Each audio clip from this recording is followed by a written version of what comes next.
ballon va vite, on perd pas le ballon. Tac, tac, tac, tac, tac, tac, tac. Allez, allez, allez, allez, allez, allez, allez.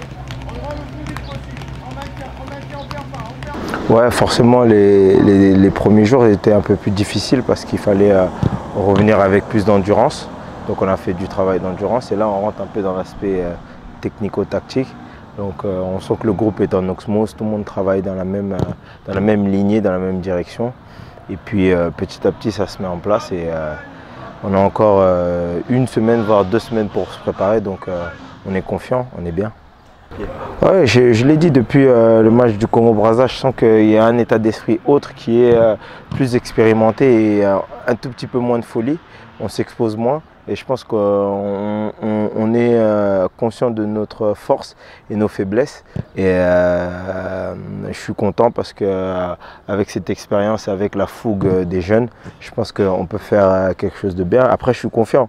Je suis confiant parce que le groupe qu'on a aujourd'hui, quand on le regarde, les 30, c'est même dur d'enlever 7 joueurs. Donc ça sera la décision du coach et puis on va déjà se préparer pour dimanche contre le Burkina Faso et on verra comment ça va se passer après. Le ballon va vite, on perd pas le ballon. Tac, tac, tac, tac, tac, tac, tac. Allez, allez, allez, allez, allez, allez, allez. On va le plus vite. Il faut qu'on soit sérieux parce qu'on sait que c'est un match amical, mais on prépare quelque chose de grand, on prépare la Coupe d'Afrique et ça va venir très vite. Après le match du Burkina, on aura encore une semaine pour se préparer. Donc ça va être très sérieux, on va beaucoup mettre l'accent sur la tactique et sur nos déplacements et nos placements défensifs parce qu'on sait que nos atouts offensifs sont très dangereux. Maintenant, il va falloir qu'on soit des garde-fous derrière et à gérer les joueurs qui ne se replacent pas ou qui se replacent mal. Pour moi, c'est ici que ça a commencé avec l'équipe nationale et c'est peut-être ici que ça va se terminer. Donc c'est quelque chose de grand. J'en ai parlé avec Florent, j'en ai parlé avec Parfait, les rescapés de Marbella.